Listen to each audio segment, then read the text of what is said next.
Primero darles la bienvenida a las abogadas y abogados que nos están escuchando. Como dijimos en la primera conferencia el martes pasado, hace exactamente una semana, en la conferencia que estuvo a cargo de la doctora Vilma Ibarra, la secretaria legal y técnica de la Nación, el objetivo de este seminario es analizar la gestión jurídica de la pandemia y los desafíos que esta situación extraordinaria supone para todos y todas los que integramos el cuerpo de abogados del Estado argentino. Y la misión de esta escuela es retransmitir conocimientos y generar herramientas que nos ayuden en esta situación tan especial a sobrellevarla de la mejor manera, preservando siempre los intereses de la nación, que es la meta y el eje de toda nuestra tarea y nuestro trabajo. Así que nuevamente agradecerles la presencia y en especial al doctor Gustavo Silva Tamayo, que es director nacional de dictámenes en la Procuración del Tesoro de la Nación y es quien hoy nos va a brindar una conferencia alrededor de esta temática en este seminario, cuyo itinerario encuentran en la página de la Procuración del Tesoro. Bueno, Gustavo, te agradezco nuevamente, un colega, un referente, y te escuchamos con atención. Gracias. Bueno, buenas tardes, gracias Guido. Ahora nos tengo que poner formales, pese a que la parte informal quedó grabada, pero no importa. Es interesante lo que decís, tal cual, tal cual. Bueno, quiero agradecer a la escuela por esta iniciativa, por haberme invitado y en tu persona felicitarte porque me parece muy atinado que entre colegas encontremos un espacio de reflexión frente a los desafíos que nos plantea la pandemia, ¿no? En nuestra defensa de los intereses del Estado. Me preguntabas off the record, no tan off the record, si tenía un título, mi exposición, mi charla. Es muy pomposo decir que es una disertación. Yo me voy a referir, aunque no tengo título, sí voy a adelantar sobre qué voy a hablar. Yo me voy a referir en primer lugar al contexto sociopolítico y jurídico en el cual se han emitido estas herramientas jurídicas para enfrentar a la pandemia. Y en segundo lugar, voy a aludir a el control, de una manera muy genérica, de los DNU. Y si los DNU dictados durante la pandemia satisfacen estándares mínimos de razonabilidad y proporcionalidad. La primera pregunta, que guía la primera parte de mi charla, tiene una respuesta muy simple, pero voy a llegar a esa respuesta a través de un recorrido diacrónico. Estos DNU, estas herramientas jurídicas dictadas a lo largo de esta pandemia, se inscriben en un Estado social y constitucional de derecho. Y ya voy a aclarar por qué hago esta aserción. Y no voy a entrar, por supuesto, a describir, como lo hizo con mucha precisión y claridad la doctora Vilma Ibarra, cada uno de los DNU que se dictaron durante este tiempo. Esto arranca con el decreto 260 del 2020, donde se amplió la emergencia pública en materia sanitaria, que ya estaba declarada por la ley 27.541, días después que la Organización Mundial de la Salud, el 11 de marzo del 2020, para ser más precisos, calificara la existencia, la enfermedad que había surgido en la localidad de Wuhan, en China, como una pandemia.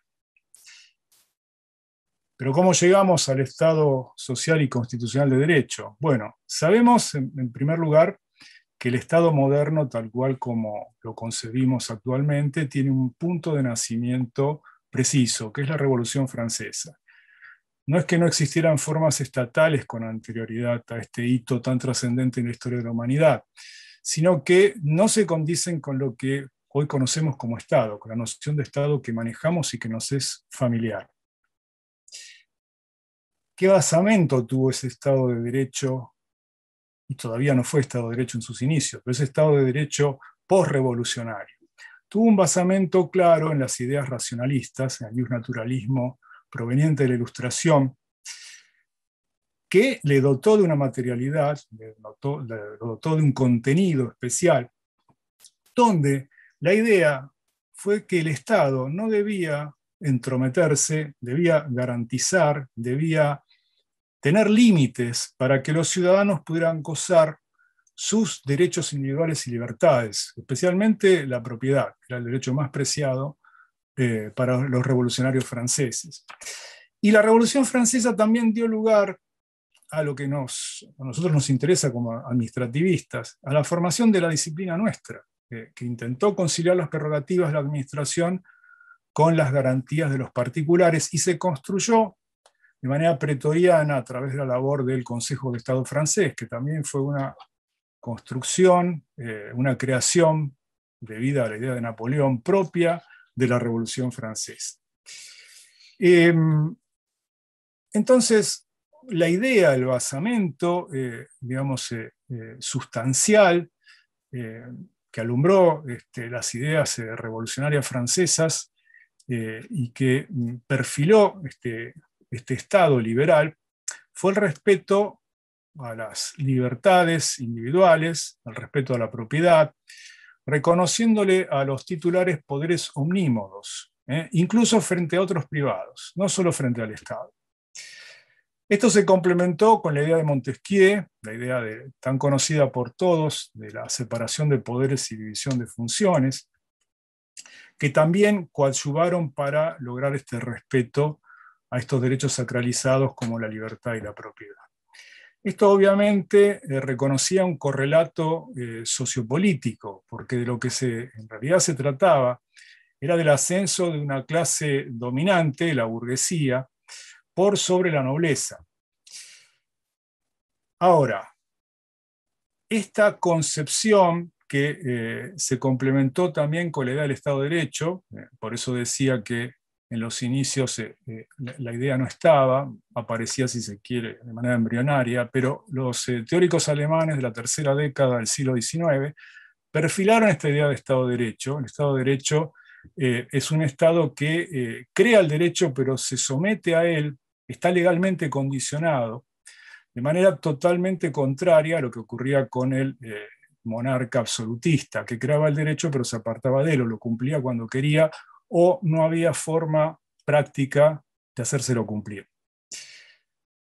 El Estado de Derecho entonces crea el ordenamiento jurídico, se somete al igual que un particular a ese derecho que crea, y también fue un factor coadyuvante para el afianzamiento de estas ideas revolucionarias que se dieron en Francia después del 14 de julio de 1789. También como un dato adicional para conformar todo este germen de ideas, la consolidación de las mismas, la puesta en práctica, lo constituyó el movimiento codificador.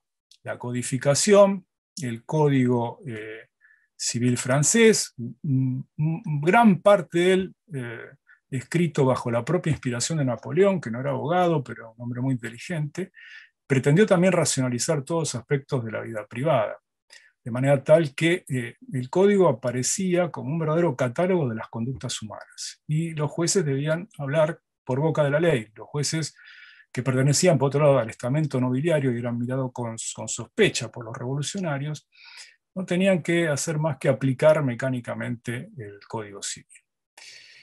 Y el cuarto factor que tendríamos que agregar a toda esta situación fue el progreso, el nacimiento, progreso y desarrollo de las ideas capitalistas, que venían de Inglaterra, que también tuvieron cultores en Francia, y que entendían que siempre debía preferirse la iniciativa privada por sobre la acción de los gobiernos.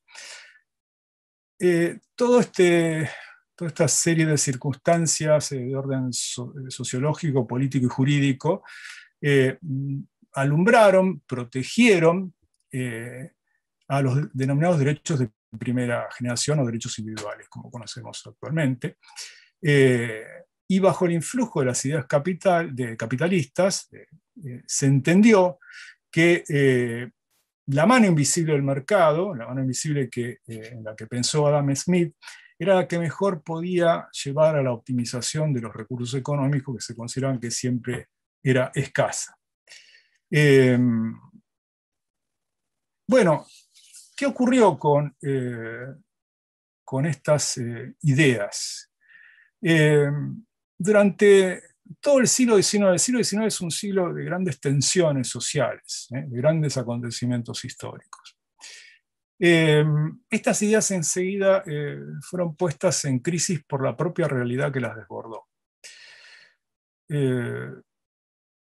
Muchos acontecimientos, muchas ideas se fermentaron durante el siglo XIX y pusieron en crisis este paradigma, porque de acuerdo al Estado de Derecho liberal, este Estado únicamente podía garantizar el libre ejercicio de derechos individuales y tomaba al individuo de manera aislada, no lo tomaba como integrante de una sociedad, no lo tomaba como relacionalmente, el individuo existía solo para sí mismo.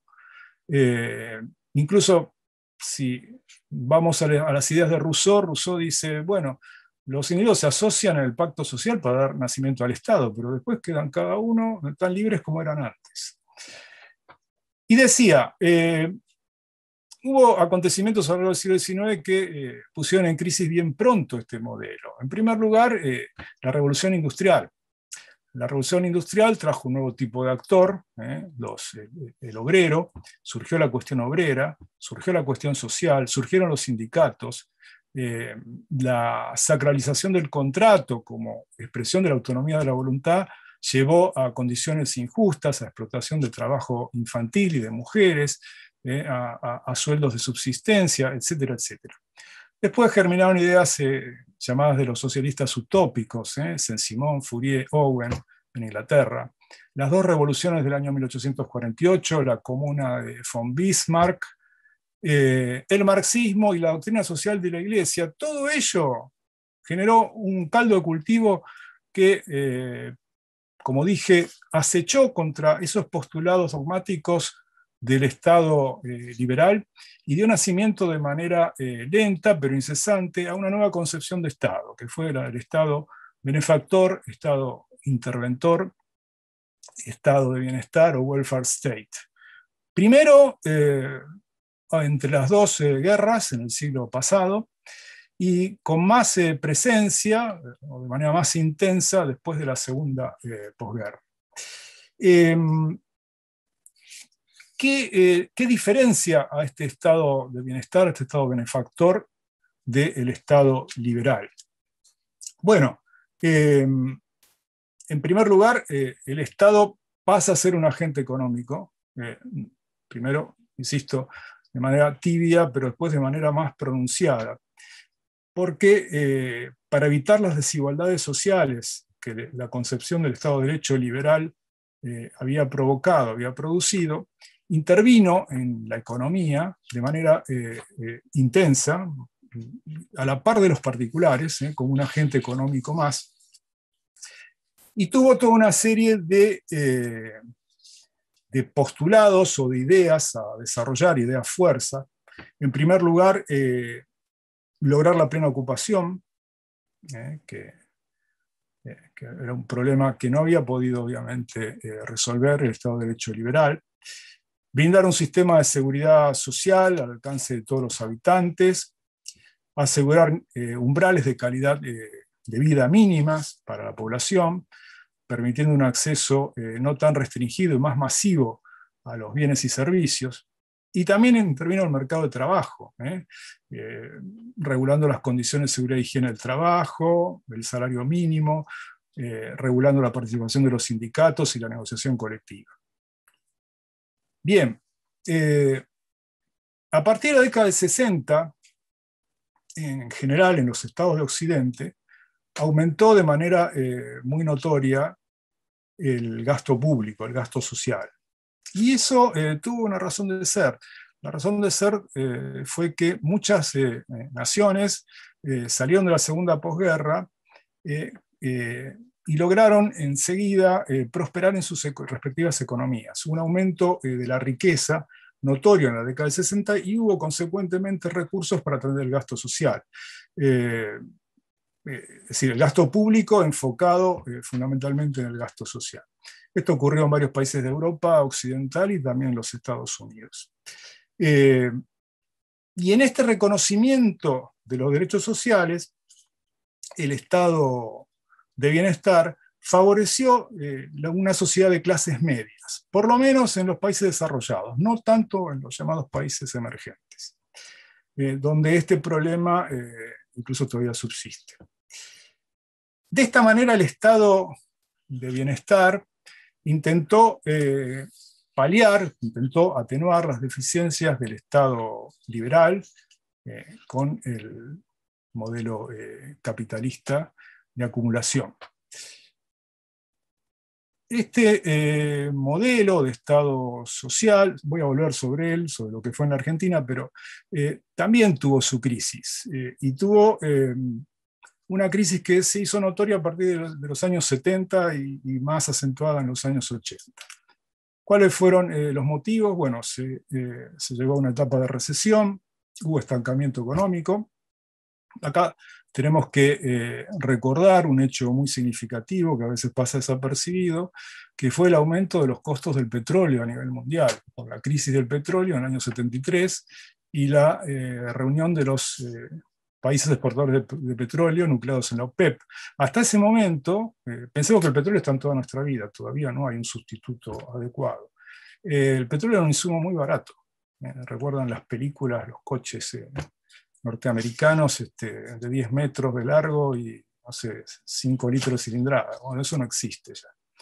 El mundo se tornó más caro, es decir, los costos en general de producción aumentaron. Hubo pérdida de empleo, hubo deficiencias estructurales y fiscales del Estado, porque al bajar el nivel de ocupación, los estados tuvieron menos recursos, y hubo insuficiencias también en los propios procesos democráticos. Todo esto dio pie para que se volviera con los argumentos, con los postulados, con las recetas del viejo Estado liberal. Y a esto se llamó neoliberalismo o neo-laissez-faire. Entonces, como, digamos, como algo pendular, se abogó por retasear, por disminuir, por restringir la intervención del Estado, a la cual a menudo se la tildó de ineficiente, lenta y dispendiosa, y se volvieron a poner sobre el tapete las ventajas de la libre competencia.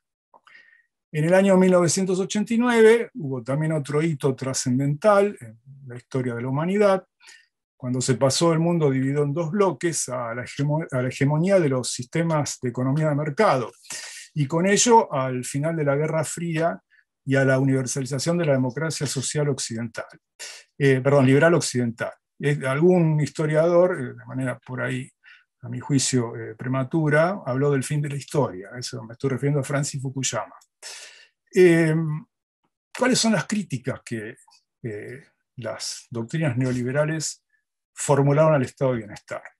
En primer lugar, un excesivo aumento del poder del gobierno y de los estados para el cumplimiento de ciertos fines que antes estaban a cargo del Estado liberal, un crecimiento de sus funciones y, por lo tanto, en su aparato burocrático, que conducían a un mayor gasto público y a crisis económicas, a déficit fiscal, etc.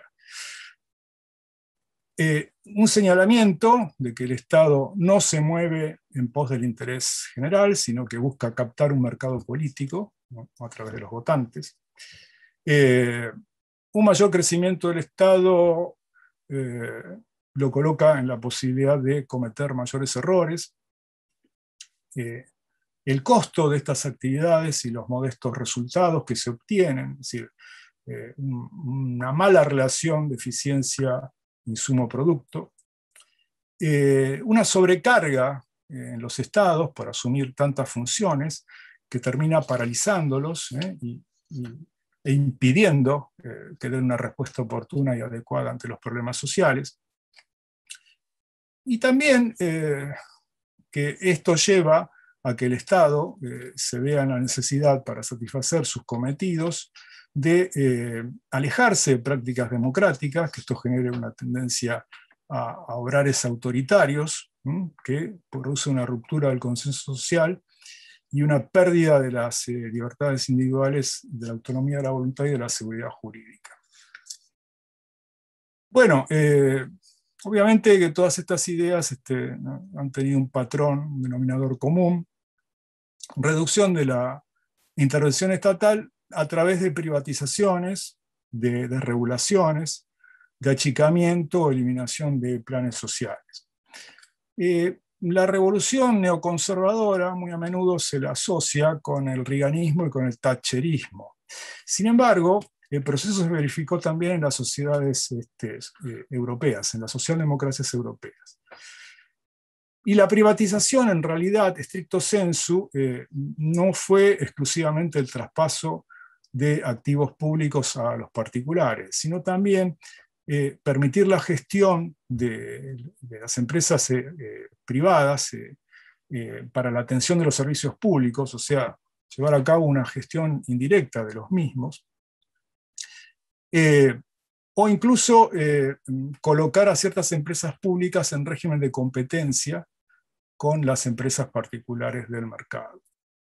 Y sobre esto también se adujeron razones de distinto tipo: razones financieras, en primer lugar, reducción del gasto público, es evidente; económicas, ahorro de costos; y políticas, porque de esta manera se instauraba un nuevo liberalismo en el que la propiedad privada y la iniciativa de los particulares aparecen como de primer orden. Incluso del campo de las ciencias de la administración se habló que el Estado debería ser manejado con criterios de management empresarial. Y esto, hay un libro que fue clásico en los 80, La invención del gobierno, la reinvención del gobierno, perdón, de Osborne y Gabler, que decían, bueno, en realidad gobierno etimológicamente viene del griego, que significa llevar el timón. Si volvamos al sentido etimológico de la palabra, es más importante llevar el timón que remar. Y en esta simbología, Osborne y Gabler dicen, el que rema es el que presta el servicio público, y es más interesante llevar el timón que ejecutar el servicio público por sí mismo. Y esto, en ese mismo tren de simbolismo, hay una respuesta que a mí me resulta muy ocurrente, de un administrativista alemán, Ball, que dice, bueno, sí, está bien, pero ¿dónde podrá sacar el Estado la fuerza para llevar ese timón cuando tiene remeros de tanto peso específico y tan obstinados?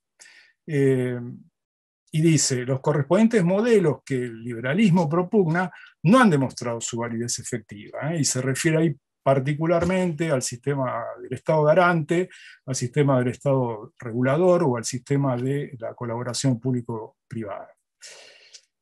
Bien, ¿cuáles son los ensayos defensistas que se han hecho del Estado social de derecho?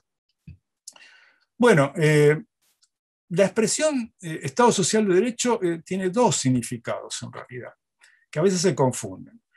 Un significado sociopolítico o socioeconómico que lo identifica con el estado de bienestar o welfare state. Y en otro sentido, desde otro enfoque, es una realidad jurídica, constitucional y normativa que consagra esa realidad, ese estado de cosas. Porque desde el punto de vista jurídico y político, es un dato evidente que la mayoría de las democracias de Occidente son a la vez estados sociales de derecho. Y es más, sus constituciones así lo proclaman. Nada más leer la Carta Fundamental de Bonn del año 49 o la Constitución Española del año 1978, incluso la Constitución Argentina después de la reforma del año 1994. Todos estos textos, incorporan derechos de los denominados de tercera generación, que son derechos vinculados con la solidaridad. Son derechos que son universales y reclaman la cooperación internacional. Toda la humanidad está involucrada en ellos, y por ello son una aspiración que aparece concretizada en las cartas constitucionales. Justamente es una reacción a los horrores de los totalitarismos de la segunda mitad del siglo pasado, la consagración de estos derechos fundamentales en las constituciones, en las cartas fundamentales de cada país. ¿Y cuáles son? Bueno, la paz, la vida digna, los derechos de usuario y consumidor, los derechos a la tutela del medio ambiente, el derecho al desarrollo libre de la personalidad, etc. Incluso se habla de una cuarta generación de derechos humanos, que son aquellos que se vinculan con las nuevas tecnologías. Lo importante es que en todo este tipo de derechos, en todo este tipo, de estados, el orden constitucional marca una guía, marca un sendero de transformación y mejora constante a través del desarrollo de políticas públicas. Bajo este enfoque, la ley deja de ser, o por lo menos no se limita exclusivamente a lo que hemos conocido como pauta directriz de la conducta, sino que la ley otorga a las administraciones mandatos amplios a través de cláusulas programáticas o cláusulas fin para satisfacer las necesidades públicas y para lograr no solo el reconocimiento teórico de estos derechos fundamentales, sino fundamentalmente la concretización de los mismos. Entonces, cuando se habla de la crisis del Estado social de derecho, el Estado benefactor, ¿a qué se alude? ¿A una realidad socioeconómica o a una realidad jurídica? Yo creo que se vincula con una crisis en lo económico exclusivamente, por esto que estoy diciendo, porque desde el punto de vista jurídico, la consagración de todos estos derechos y el mandato a los estados, el mandato, insisto, universal, de concretizarlo ya se torna irreversible.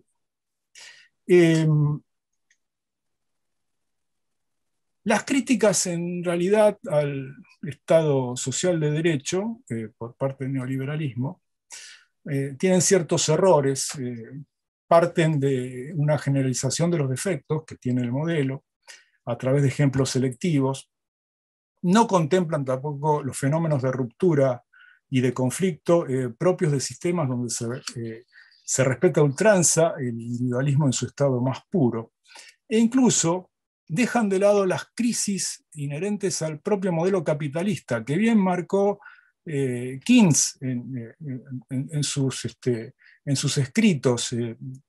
Es inherente a la lógica capitalista tener periodos de contracción del ciclo y de expansión.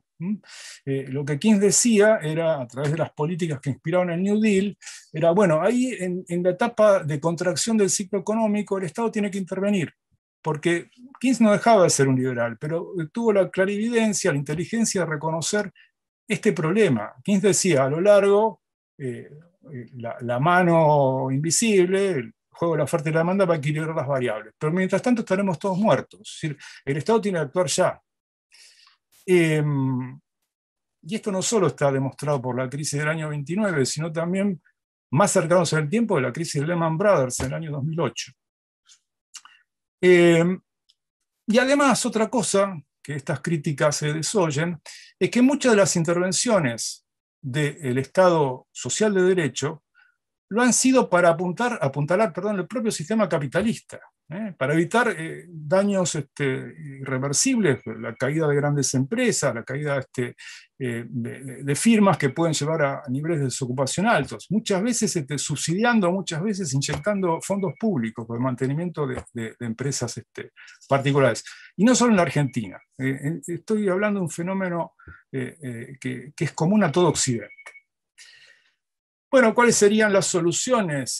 Yo no soy quien para decirlas, pero bueno, habría que buscar un consenso social, establecer ciertos límites a la actuación del Estado, y establecer pautas de buen gobierno, o lo que está tan de moda, la gobernanza, para una más eficaz gestión de los asuntos del gobierno.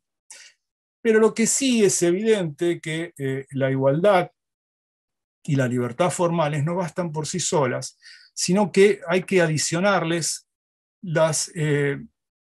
una materialidad respecto al contenido y al ejercicio de los derechos fundamentales de las personas. Es decir, los derechos de primera generación, que respetó el liberalismo, no bastan por sí solos. Sí, por supuesto que son importantes, pero en realidad el fenómeno reconoce una acumulación aditiva de derechos. Los derechos se han ido acumulando como por capas geológicas. Por eso creo que la embestida neoliberal frente al Estado social es infructuosa, Insisto en que esta estructura aparece como irreversible. Y además, el fenómeno de la globalización, de lo al cual me referí, la universalización de los derechos fundamentales, surge o digamos, se refuerza también por la globalización.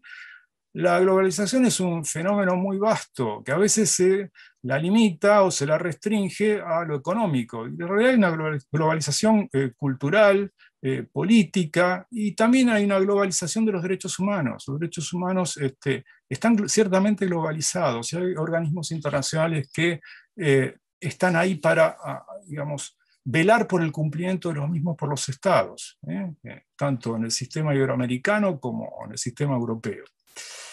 Entonces, en realidad, esta globalización jurídica lo que produce es un reforzamiento de la materialidad del Estado social, que ahora lo podemos ya decir con todas las letras, con su nombre y apellido, es un Estado social y constitucional de derecho.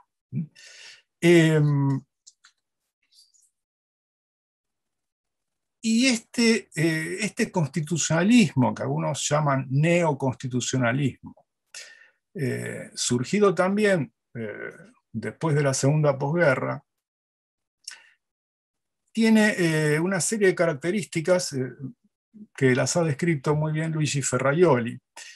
En primer lugar, favorece la omnipresencia de la Constitución en todas las áreas jurídicas y para la resolución de conflictos, aboga por una fuerte presencia judicial y trata de ser más proclive a garantizar el pluralismo ideológico.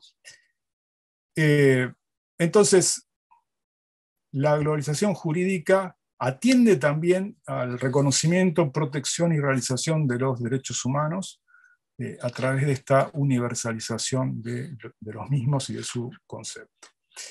Los derechos humanos aparte tienen una virtualidad expansiva y, por ejemplo,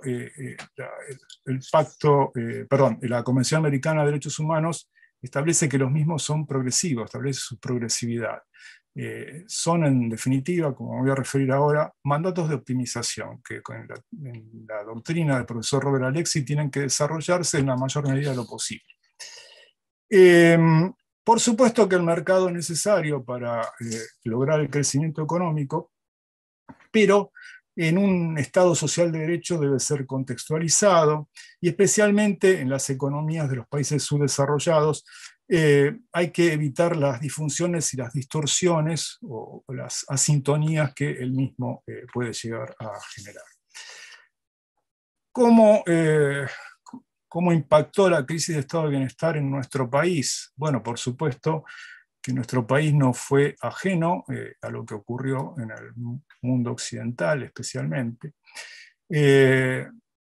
Pero primero hubo un estado de bienestar claramente en nuestro país, especialmente a partir de la Gran Depresión del año 29. En la década del 30 la Argentina tomó medidas de claro sesgo intervencionista, por ejemplo, en la creación de organismos reguladores de la economía, en las prórrogas de locaciones y congelamiento de alquileres, la emergencia locativa que se declaró.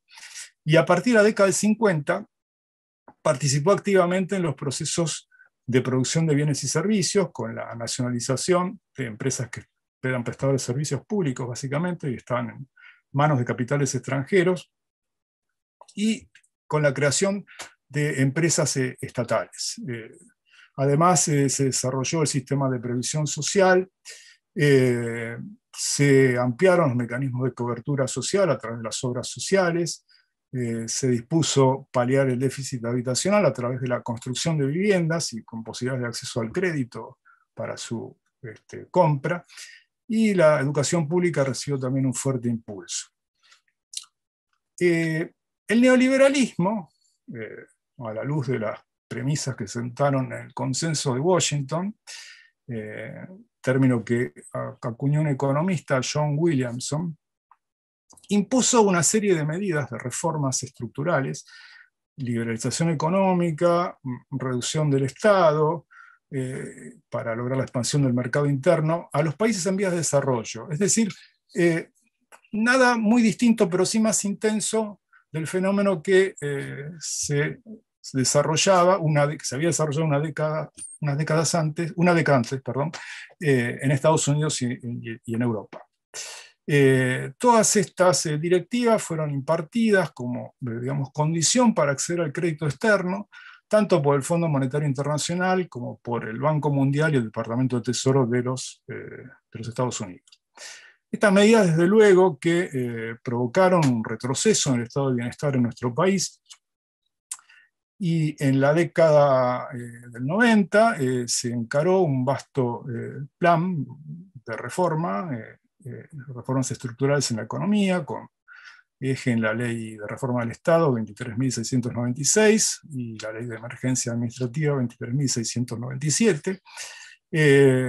Bueno, no pasó cosa muy distinta que en otros países. Se privatizó gran parte de los activos públicos, se integraron en concesión a empresas privadas la gestión directa de los servicios públicos.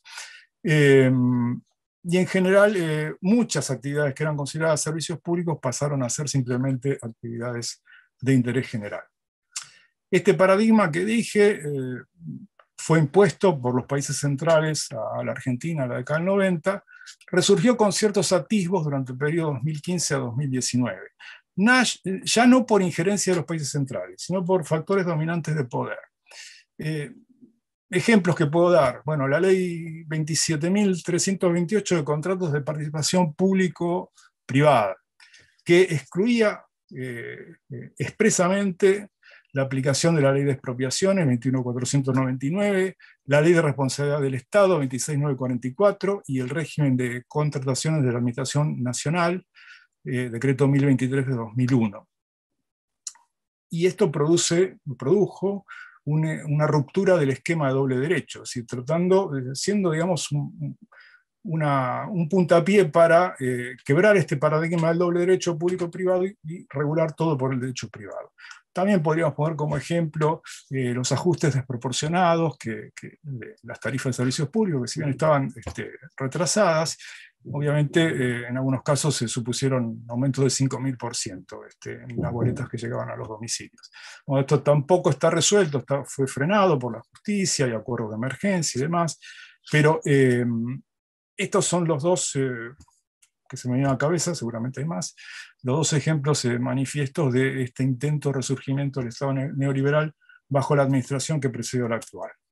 Bueno, por supuesto que tampoco los resultados en este caso han sido los esperados. En realidad, estos retrocesos en el estado de bienestar han creado subempleo, precarización del empleo, y han, en definitiva, aumentado la regresividad en la distribución del ingreso, generando bolsones de concentración de la riqueza y achicamiento del poder adquisitivo de las clases medias. Tampoco las concesiones de servicios públicos en general han sido la panacea, pues se han verificado muchos incumplimientos que a principios de este siglo llevaron a la extinción de las concesiones y a la reasunción por parte del Estado, a través de distintas formas empresariales y societarias, de la gestión directa de esos servicios públicos. Entonces, tendríamos que acá marcar una diferencia. El Estado social es distinto, tiene una lógica y funcionamiento distintos en países de economías desarrolladas que el que puede tener en países como el nuestro y en países emergentes. No podemos construir un Estado social a imagen y semejanza del que funciona o del que está inserto en sociedades más desarrolladas, pero sí no tenemos que abandonar la idea del Estado social, adaptando en todo caso a las posibilidades en cuanto a los recursos y en cuanto a los matices y idiosincrasia que representan en este tipo de naciones como la nuestra. Pero, y acá retorno al punto del cual nunca me alejé, pero tuve que bordear.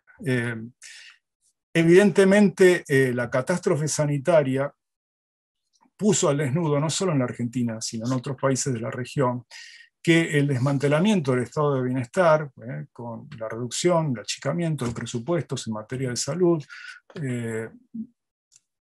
puso otra vez en evidencia la importancia que tiene la acción del Estado para satisfacer necesidades sociales básicas, cuya atención, obviamente, el mercado no le presta mucho interés o directamente lo desoye porque está más preocupado por maximizar el lucro, que es la lógica del sistema capitalista.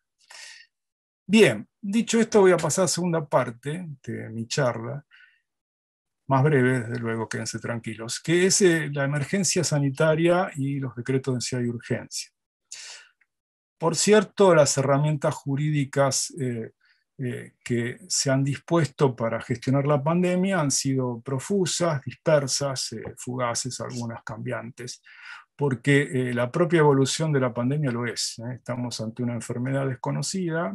Bueno, el año pasado se conocía mucho menos todavía, ni siquiera había una terapia efectiva para afrontarla. Y entonces, como ocurre normalmente cuando una administración tiene que responder a demandas del cuerpo social en función de satisfacer el interés general, se generaron muchas normas, y no solo DNUs, también se dictaron decretos, resoluciones, se delegaron competencias en ministerios, etc. Todo esto con una finalidad clara, que fue justamente la de paliar la enfermedad, paliar el desastre sanitario y dentro de una emergencia sanitaria. Esto no lo tenemos que olvidar, lo tenemos que tener siempre presente. ¿Qué es una situación de emergencia? Bueno, la doctrina dice que una situación de emergencia es aquella que está, digamos, sobre la cual se generan situaciones de orden fáctico, eso quería decir, que o bien perturban el orden constitucional o bien ponen o a la vez ponen en juego derechos y garantías constitucionales. ¿Cuáles son las situaciones de emergencia? Vidar Campos dice que son la guerra, la conmoción interior y las crisis económicas. La Constitución Histórica de 1853-1860 contemplaba dos institutos de emergencia. En primer lugar, el estado de sitio, aplicable tanto a los supuestos de ataque exterior como de conmoción interior. Y en segundo lugar, la intervención federal a las provincias, procedente para garantizar la forma republicana de gobierno o repeler invasiones exteriores a requerimiento de las autoridades constituidas para sostenerlas o para restablecerlas si hubieran sido depuestas por la invasión o sedición de otra provincia. Luego de la reforma del año 94, y de acuerdo a lo que dice María Angélica Gelli, se han sumado dos tipos más de situaciones de emergencia, las que dan lugar a una delegación legislativa, de acuerdo al artículo 76 de la Constitución, y las que autorizan el dictado de decretos de necesidad y urgencia. Claro, acá tengo que hacer una aclaración. Los decretos de necesidad y urgencia pueden darse aún cuando no exista un contexto emergencial, como por ejemplo en el caso de cambio de signo monetario, que es lo que ocurrió durante el gobierno del doctor Raúl Alfonsín, y aún cuando no estaban todavía incorporados al texto constitucional estos decretos de necesidad y urgencia. Bueno, cualquier instituto de emergencia tiene dos consecuencias. Acrecienta lógicamente el poder estatal, por un lado, y restringe los derechos fundamentales. Pero aquí hay que tener cuidado, hay que tener en cuenta que en realidad el poder de policía de emergencia no nace fuera de la Constitución, sino dentro de ella. Esto ha dicho la Corte recién, hace unos pocos años, en el año 2007, en la causa Rinaldi. Por lo que en una situación de emergencia, ese poder se puede llevar a cabo de manera más enérgica o más intensa que en tiempos de sosiego y normalidad. Obviamente, durante la emergencia del COVID se ha acrecentado el poder del Estado, el poder del órgano ejecutivo y otros órganos administrativos que han recibido competencias por delegación, y también se han restringido forzosamente derechos individuales, derecho de propiedad, derecho de comercio y trabajo, derecho de tránsito, pero la finalidad siempre ha sido invariablemente proteger la salud pública. Entonces, lo que tampoco tenemos que dejar de considerar es que aún en tiempos de normalidad los derechos reconocidos por la Constitución no son absolutos, sino que están sujetos a las leyes que reglamentan su ejercicio, y el requisito que se exige de esa reglamentación es simplemente que sea razonable. En este sentido, la Corte centenariamente acuñó la doctrina del poder de policía, entendido como la aptitud, la facultad del Estado de limitar el ejercicio de los derechos individuales para asegurar determinadas finalidades. Y la Corte inicialmente reconoció un concepto europeo, que es el concepto Narrow, que comprende la seguridad, la salubridad y la moralidad de las buenas costumbres, y le adicionó posteriormente el concepto Broad and Plenary propio del derecho norteamericano, el Narrow era propio del derecho europeo, que agrega el bienestar general. Desde sus inicios la Corte definió el poder de policía, reconociéndolo incluso a las provincias, como reconocimiento de los poderes locales, y admitiendo que las provincias podían proveer a todo lo necesario en materia de seguridad, salubridad y moralidad de los vecinos, pudiendo de manera lícita sancionar leyes que satisfacieran esos fines, no pudiendo invocarse el artículo 14 de manera absoluta, de manera que se pretendiera que esta medida restrictiva de policía local afectaba a la industria o profesión que garantizan justamente este artículo 14. Y eso lo dijo en la causa Plaza de Toros en el año 1869. Y en el mismo sentido, unos años después, la Corte convalidó una suspensión de una actividad industrial que llevaba a cabo un saladero, justamente señalando que no se violaba el derecho de propiedad ni el ejercicio de una industria lícita cuando estaba afectada la salud pública, cuando ya en aquella época, estoy hablando del año 1887, empezaba a ser un problema la contaminación de la cuenca Riachuelo-Río Matanza. Esto lo señaló en la causa los saladeristas Podestá y otros contra el gobierno de la provincia de Buenos Aires. Muchas décadas después, la Corte admitió el poder de policía de emergencia, considerando que ante la existencia de una crisis o de un grave trastorno social originado por acontecimientos físicos, políticos o económicos, la potestad reglamentaria se intensificaba. Y en este caso lo que dijo de manera contundente la Corte es que no se crea un nuevo poder, sino que se autoriza a utilizar un poder que ya existe en la Constitución, y que a acontecimientos extraordinarios corresponden remedios extraordinarios. Esto lo dijo en la causa Russo en el año 1959. Las pautas tradicionales para el ejercicio de poderes de emergencia fueron sentadas por la Corte en la causa Vico con De la Pesa en el año 1934 y después repetidas en pronunciamientos posteriores.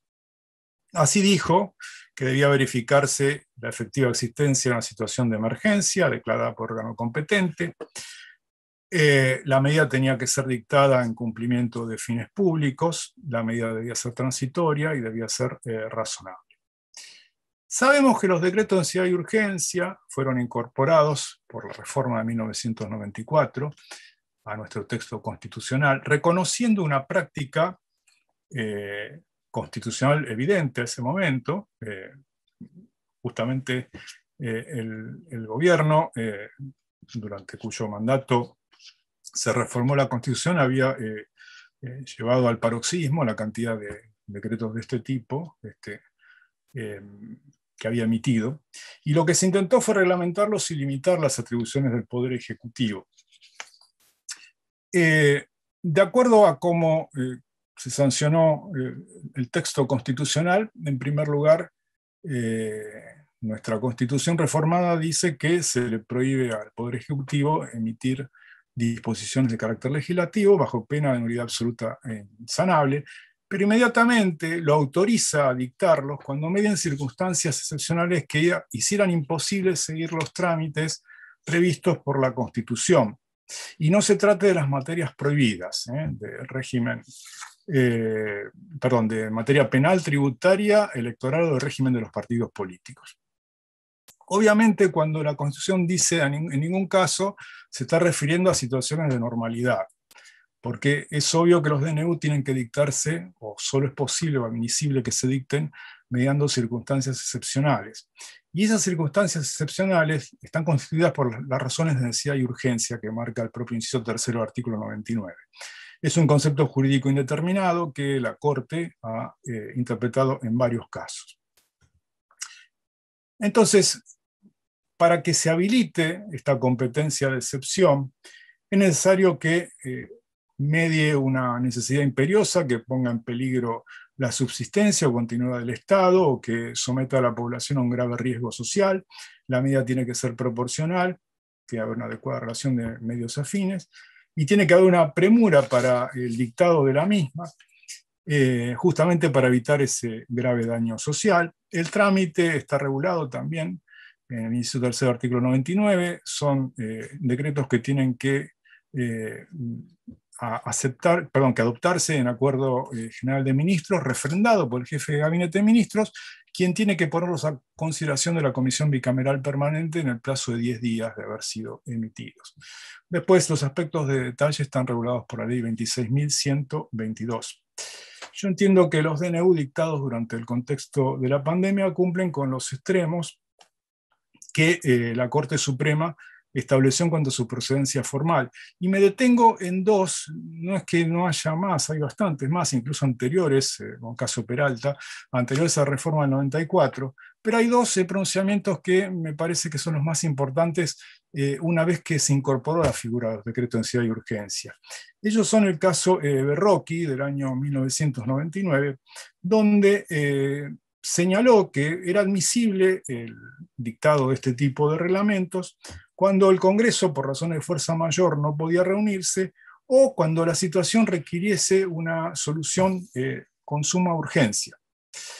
El otro caso es el de consumidores argentinos, donde la Corte, reforzando la idea planteada en Berrocchi, estableció que tenía que excluirse o resultaban inaceptables los criterios de mera conveniencia, porque la Constitución no había habilitado al Poder Ejecutivo para que discrecionalmente eligiera una vía de imposición más rápida para dictar decretos de contenido legislativo. Bueno, yo pienso que no podría válidamente decirse o cuestionarse los decretos de necesidad de urgencia dictados durante toda esta pandemia que integra el plexo COVID, socolor de no adaptarse a esta doctrina de la Corte. Por lo demás, no tenemos que dejar de recordar también que estos decretos de necesidad de urgencia están sometidos a un control político y a un control, por supuesto, judicial. Y aquí quiero agregar una reflexión más, que la llamo la de las falsas disyuntivas. ¿Cuáles son estas falsas disyuntivas que se han presentado? Bueno, se ha opuesto salud versus libertad, salud versus educación, salud versus propiedad, salud versus libertad ambulatoria, etcétera, etcétera. ¿Por qué son falsas disyuntivas? Porque todos los derechos fundamentales son a la vez principios. Una norma que es un principio, una norma principio, como dije hace un rato, tiene que ser cumplida en la mayor medida de lo posible y reúne o asume esta condición de mandato de optimización de acuerdo a las condiciones fácticas y jurídicas. Entonces, parafraseando a Ronald Dworkin, yo diría que esto es una cuestión de principios, porque no se distingue las normas principio de las normas regla. Una norma regla es aquella que solo puede ser cumplida o incumplida, es a todo o nada. No es optimizable. Si dos reglas imputan a unos mismos hechos consecuencias jurídicas distintas, hay remedios para resolver esa antinomia que se produce entre ambas. Y los criterios los conocemos. Está el clásico criterio de la jerarquía, la ley de rango superior, la ley en sentido formal, tiene prevalencia sobre un reglamento, por ejemplo. Está el criterio cronológico, la ley posterior deroga o prima sobre la ley anterior, y está el criterio de la especificidad o especialidad. La ley especial deroga a la ley general. Tiene más vericuetos, pero esto dicho de manera muy sencilla. Este criterio, obviamente, este criterio clásico, nos sirve cuando lo que se produce es una colisión entre principios. Primero, porque todos los principios tienen la misma jerarquía. Segundo, porque no hay prevalencia temporal de ninguna especie. En tercer lugar, porque el contenido es muy indeterminado, es muy genérico y tampoco puede hablarse especialidad de un principio en relación a otro. Entonces, ¿cuál es el criterio que debe utilizarse? El método adecuado en estos casos es el de la ponderación. El método de la ponderación permite comparar los derechos fundamentales en conflicto y permite establecer pautas racionales para determinar cuál pesa más que el otro, dado una situación fáctica determinada. No cuál queda derrotado o cuál resulta inválido, porque acá no se trata de un tema de invalidez, sino se trata de desplazamiento de un principio respecto a otro en un contexto fáctico determinado. El juicio de ponderación, que es el juicio que debe aplicarse para determinar en qué situación fáctica un principio es preferible o adopta o adquiere mayor peso que lo que tiene menor, está compuesta de dos subprincipios o dos etapas distintas, que son la adecuación, la densidad y la proporcionalidad en sentido estricto. La adecuación significa la aptitud que tiene la medida para satisfacer la finalidad pública. Es un juicio de idoneidad o de eficacia. La necesidad examina si la medida adoptada es la menos restrictiva del derecho en juego, del particular, entre otras que resulten igualmente eficaces. Entonces, lo que busca es determinar si se ha adoptado el medio menos gravoso en relación al derecho afectado, o bien verifica si la medida escogida se limita a restringir el derecho en la medida de lo necesario para lograr la finalidad. Es un juicio que supone la eficiencia, es decir, pone en juego la eficiencia. Recuerdo la doctora Ibarra comentó que una posibilidad que se había barajado en su momento era declarar estado de sitio. Y por supuesto que esa medida, como ella misma aclaró, se descartó inmediatamente porque el estado de sitio hubiera resultado una medida gravosa, hubiera resultado una medida muy restrictiva de los derechos y garantías fundamentales. Entonces no era necesario declarar estado de sitio. Y finalmente la proporcionalidad en sentido estricto supone un balanceo entre los beneficios que representa la restricción de la medida para el interés público y la restricción que se impone a los derechos que ella determina. Es decir, la relación razonable de los medios respecto al fin buscado. Eso es lo que se busca, que esa restricción guarde una relación razonable con el fin buscado respecto de la medida restrictiva. Por eso, aunque no voy a hablar, no va a ser tema mío, me permite una pequeñísima reflexión respecto al decreto 241 del 21 que dispuso la suspensión por 2 semanas de las clases presenciales. La Corte, como todos sabemos, ante una presentación que hizo el gobierno de la Ciudad de Buenos Aires, consideró que era desproporcionada la medida, pero incurrió, a mi modesto modo de ver, en el error de no efectuar la ponderación entre los derechos fundamentales en juego, en este caso la salud y la educación, cuando en realidad ni siquiera se trataba del caso más grave, de una restricción, sino simplemente se limitaba a la presencialidad y se la sustituía de manera temporaria por la virtualidad. En una época no tecnológica hubiera sí representado claramente la imposibilidad de que los chicos acudieran a clases, no había un medio sustitutivo adecuado para reemplazar la presencialidad, pero en este caso hubo una limitación, pero ni siquiera un desplazamiento total del derecho. ¿Y por qué digo que esto debió ser objeto de un juicio de ponderación? Porque eso hubiera permitido determinar la adecuación de la medida, que era preservar la salud, porque al disminuir el tránsito y la circulación de personas, se disminuyó la posibilidad de contagio. Recordemos el momento en que se dictó ese DNU, ¿no? Un momento donde había aumentado dramáticamente el pico de contagios y de fallecimientos. En cuanto a la necesidad, también podía soportar el test porque era la medida menos restrictiva posible, y en cuanto a la proporcionalidad, también había una relación razonable entre los derechos, insisto, ni siquiera se desplazaba totalmente uno, sino que se lo mantenía con una pequeña restricción temporaria, que eran las clases virtuales. Claro, tenemos que reconocer que la Corte en realidad no ha seguido, por lo menos de manera cabal, la doctrina de Alexis, la teoría de la argumentación de Alexis, pero ha construido una propia doctrina que curiosamente no aplicó en el caso. A propósito de no seguir la doctrina de Alexis, parece sugestivo porque la sigue la Corte Interamericana de Derechos Humanos y no la República Argentina a través de su máximo tribunal.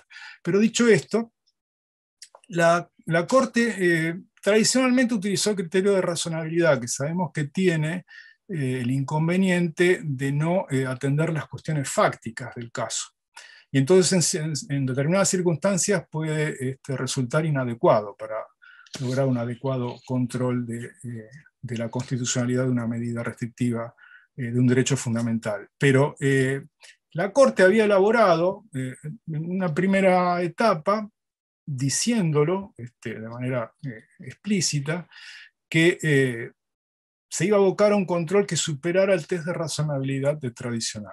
Y lo hizo en la causa Repetto, donde se exigió un interés estatal urgente para justificar una medida que impedía ejercer la docencia a una ciudadana norteamericana, vulnerando el artículo 20 de la Constitución Nacional. Esta causa es del año 1988.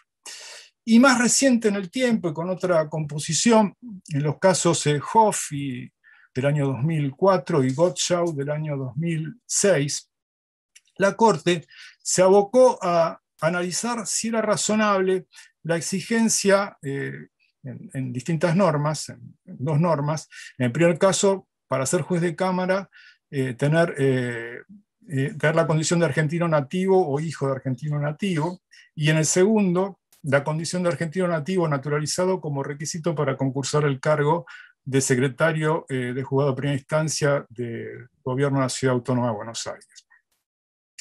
En su razonamiento en ambos casos, la Corte invariablemente partió de encontrarse ante normas que tenían presunción de inconstitucionalidad, ya que no bastaba en ese caso acudir al clásico control de razonabilidad de adecuación de medios afines, sino que en este caso se exigía un plus ante ese tipo de normas sospechosas, que encarnaban categorías sospechosas. Y dijo la Corte que tenía que demostrarse que existían fines sustanciales y no meramente convenientes, y demostrar también que el Estado había adoptado la medida menos restrictiva. Bueno, yo no puedo hacer futurología sobre una causa pretérita, pero me hago la pregunta, si la propia Corte hubiera respetado su propia doctrina, aún con estas limitaciones que tiene, es un paso más allá del criterio clásico de la razonabilidad, si tal vez hubiera podido llegar a una solución contraria. Bueno, eso es imposible de saber, pero lo que sí considero es que en los propios términos de esta doctrina del tribunal, mediaba un interés estatal urgente, por un lado, y los fines perseguidos, la protección del derecho a la salud, eran sustanciales, y tampoco nos encontrábamos ante una categoría sospechosa. Finalmente, considero que un Estado social y constitucional de derecho, atendiendo a una emergencia sanitaria, no es un Estado administrativo y sanitario. Son dos cosas totalmente distintas. Esa es una idea descalificante que ha aparecido con bastante frecuencia en la doctrina y también en algunos medios de comunicación. Se dice, insisto, que estamos ante un Estado administrativo y sanitario, sanitario-administrativo de excepción.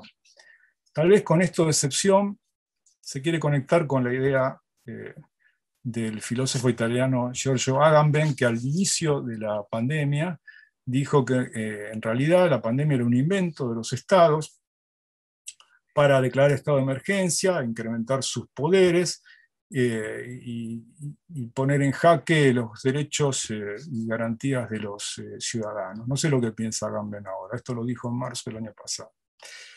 Y esta doctrina dice, estamos ante un estado sanitario porque todas las medidas se toman con la excusa de cuidar la salud pública. Y esta invocación, en algunos casos dice esta doctrina, a veces no guarda relación con la realidad y es una excusa para alterar derechos y garantías fundamentales, de manera semejante a como piensa Agamben. Y dice que también es administrativo porque todo el rol del Estado pesa sobre la administración, pesa sobre el aparato administrativo. Y eso eso permite que el Estado administrativo, a través de su administración, cree las propias normas que tiene que aplicar, lo cual le da una alta dosis de discrecionalidad. Bueno, yo no estoy de acuerdo, desde luego, con esta idea. Insisto, se trata de un Estado social y constitucional atendiendo una emergencia sanitaria y no un Estado administrativo y sanitario. Por lo demás, la discrecionalidad existe en favor de la administración, aún en tiempos de normalidad. Y no me parece muy distinta de la que se encuentra investida para utilizar y para satisfacer fines públicos, como he dicho hace un rato, a través de normas programa, ya no normas que contengan mandatos tan puntuales, tan taxativos, sino lo que se denomina, lo que el derecho alemán denomina normas de fin o normas programáticas, que lo que exigen es llegar a determinados resultados, dejando una amplia libertad a la administración para elegir los medios más acordes para lograr esos fines. Una administración claramente por objetivos, pero con habilitación del legislador. Y además, con el aditamento de que nos encontramos ante casos de mal llamada discrecionalidad técnica, en realidad de actividad de administración precedida por juicios técnicos, sería el caso, y en ese caso son juicios que provienen de la medicina. Entonces, si todas las medidas se están tomando, como así lo revela la realidad, por otro lado, de acuerdo a criterios médicos, se está condicionando obviamente la libertad o la discrecionalidad de la administración. Porque, bueno, si bien es cierto que la medicina no es una ciencia exacta, como podría ser la matemática o la física o qué sé yo, las técnicas de ingeniería para construir puentes, es verdad que cuando el juicio médico, el juicio técnico o el juicio científico, no jurídico, le proporciona distintas alternativas a la administración, por cierto, está restringiendo ese margen de discrecionalidad. Y quiero terminar leyendo una frase que he extraído de Immanuel Kant en su libro Teoría y Praxis. Kant dice: el derecho es la limitación de la libertad de cada uno a la condición de que esa libertad concuerde con la libertad de todos, en tanto esa concordancia es posible según una ley universal. Y el derecho público es el conjunto de leyes externas que hacen posible tal concordancia universal. Les agradezco mucho a todos por la atención. Gracias a vos, Gustavo. Dijiste tantas cosas. Yo tengo una serie de preguntas, así que voy a abusar de mi privilegio, como hice con Vilmi Barra. Y si hay otras, las va a adjuntar Gabriela y te las hacemos en otro momento, así me abuso yo. Primero te quería dos preguntas rápidas y después vamos a los temas de fondo. Hablaste de Kant, de Alexis. Bueno, vos ya sabés que yo estudié con Alexis en Alemania, sí, en Kiel. Me parece súper interesante esta puntualización que haces, que la Corte Suprema no estaría, digamos, en línea con la Corte Interamericana, que toma la teoría de la ponderación y la teoría principalista de los derechos humanos. Coincido plenamente con lo que dijiste, creo que ni en el planteo de la Ciudad de Buenos Aires, ni en el fallo de la Corte hubo una adecuada ponderación de derechos, o sea, no lo tuvimos nunca, lo cual es, en algún punto, medio insólito, porque nunca llegamos a poner sobre la mesa los derechos en juego, y por eso seguimos discutiendo a veces, porque no ordenamos el problema, jurídicamente, y de eso se trataba este seminario. La pregunta que te quería hacer, dos preguntas muy cortas. Una, si vos coincidís con el concepto de gobernanza, que a mí mucho no me gusta, no sé qué pensás, vos puntualizaste la diferencia entre gobierno y gobernanza. Y la otra es, digamos, ¿cómo ves vos la división de derechos humanos en distintos pisos, niveles, generaciones, derecho de primera, segunda, tercera? Si vos coincidís con esta división, que en realidad viene del mismo momento en que nace la gobernanza como concepto en Alemania, ¿no? De los 90, si vos lo compartís o no. Porque vos hablabas de la progresividad, pero ¿los podemos dividir realmente los derechos? Y si los dividimos, las libertades civiles, sin un piso de bienestar económico que la inmensa mayoría de los argentinos hoy no tiene, por desgracia, ¿se puede ejercer? ¿Cómo hablamos? O sea, ¿cuáles son entonces los derechos de primera generación o de segunda? Esas son las preguntas que te quería hacer yo y después Gabriela te va, supongo, a transmitir otras preguntas. Gracias. Y bueno, y Bueno, muchas gracias por la conferencia que me encantó. En realidad me olvidé que esto era algo formal, te lo estoy preguntando como si nos viéramos en la procuración. tratame de usted, por favor.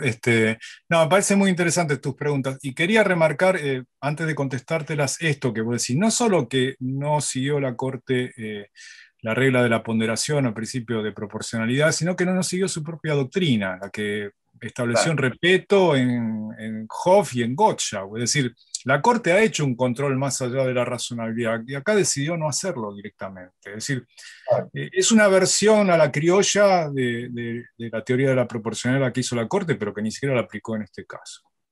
Respecto a tus preguntas, eh, yo no sé muy bien lo que es la gobernanza, es decir, quiero decir, sí sé lo que es, pero no hay una única respuesta. Si la gobernanza se refiere simplemente a mejorar los estándares de calidad en la prestación del servicio público, si la gobernanza, como para quien lo acuñó originariamente, que fue la doctrina italiana, quiere decir llegar a la única solución correcta que se pueda llegar, cuando eso es imposible, lo sabes muy bien.